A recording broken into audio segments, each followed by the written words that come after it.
Hello once again.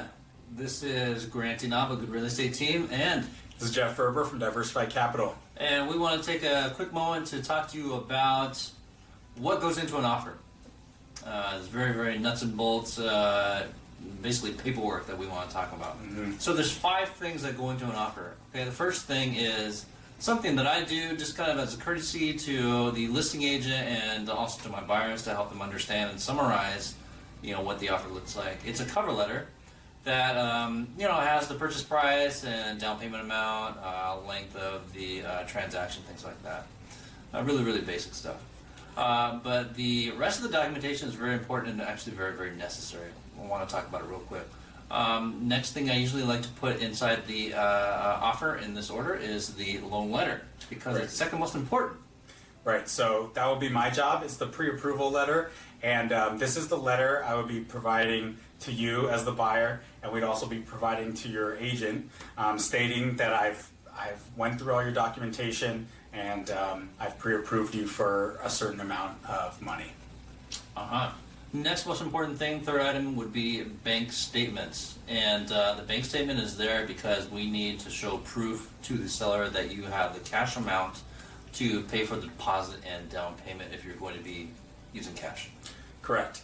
And so I would already have your bank statements. We would call these proof of funds. And basically with proof of funds, I would redact all your information, your account numbers and everything, and then I would check with you to make sure that it's okay to send that to the real estate agent. And once you approve it, we would send that over to the listing agent so we can prove that you have the amount of funds that you need to close. Yeah. And in case you don't know what redact means, it means basically erase. Yeah, I would just black out all the your personal information. That's my word that I learned today. Okay, next thing would be, what is the next thing? It would be a buyer's letter. And really a buyer's letter is kind of like a cover letter from yourself, the buyer. And you would state, just kind of think of it as a cover letter to a job interview, or a resume, You're just kind of summarizing yourself, telling why you're well qualified to buy the house, why you want to buy the house, what you plan to do with the house in the future maybe.